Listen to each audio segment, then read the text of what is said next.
This tree, bit small, bit sad looking now with its dying blossom, represents the single biggest mistake that I keep making as a landscape photographer.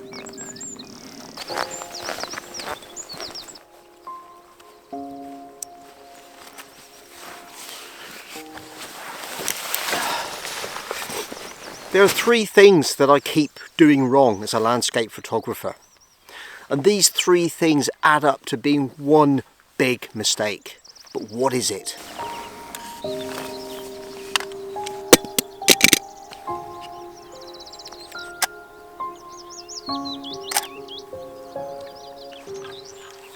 Take fear of failure.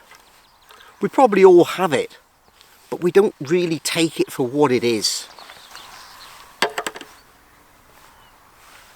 Take this photograph for example. There's absolutely no reason why I shouldn't take it. But it's the fear of it not coming out. The fact that the weather conditions are particularly dull, the lighting's really flat and it's not particularly interesting, that really drives me to a place of not bothering.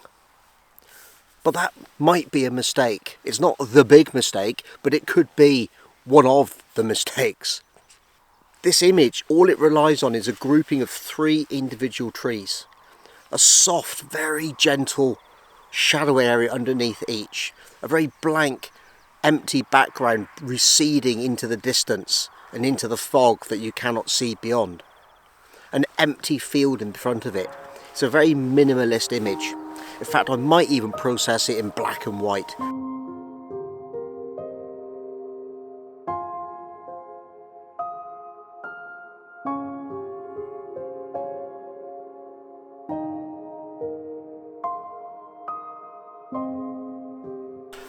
To be honest, this morning I really nearly didn't bother getting up and coming out. I took a look at the weather forecast and realised that it probably wasn't worth it. That fear of failure, that fear of not having the conditions that were optimal nearly stopped me from coming out and making a video.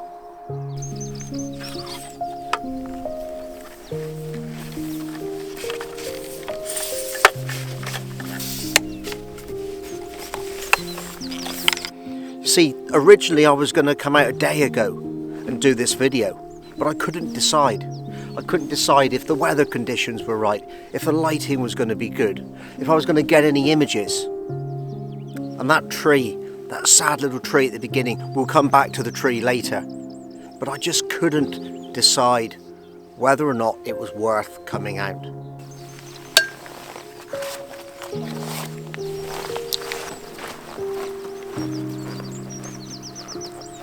So what was it? What was it that I was doing yesterday? Well, very simply, I couldn't make my mind up. I was procrastinating.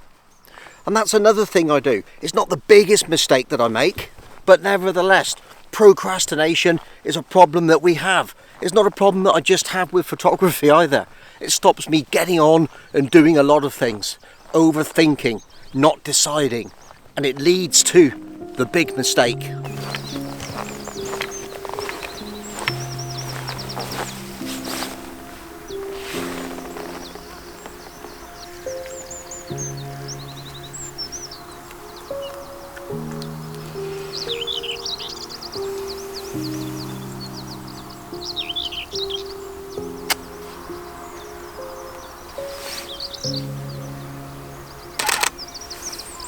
Finding this photograph wasn't that easy.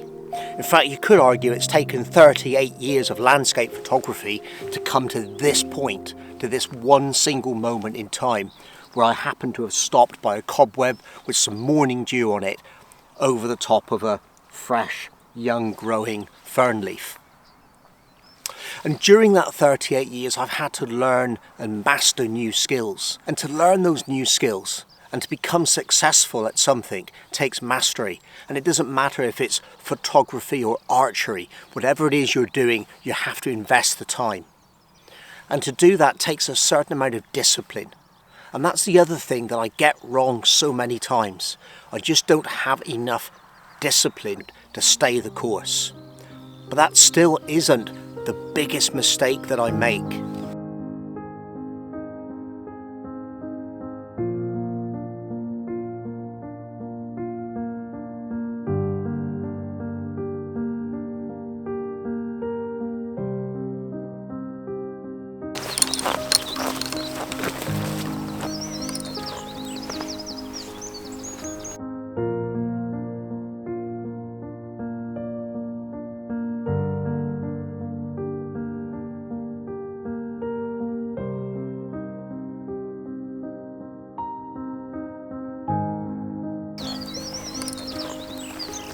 This tree represents the biggest mistake that I make with my landscape photography. You see, 3 weeks ago these branches would have been covered in some wonderful blossom, and in the morning light it would have glowed and looked absolutely fantastic. I drive past this location every day on the way to work. So why didn't I just make the call at the weekend and take the photograph? Well, you see, the more that I looked at it, the more that I debated the composition, the more that I debated whether or not I could find a way of doing this justice. And the more that I debated it, the more that I feared the failure. And the more that I feared the failure, the more I procrastinated. And as I procrastinated and debated, I lacked the discipline to just shut the door on those things and get out and take the photograph. You see, the biggest mistake I make in photography is missing opportunities. And the worst thing about it, I did exactly the same last year. Watch this video next where I do the complete opposite, and I make the most of the weather conditions, the most of what I've got, and I walk away with some truly fantastic images.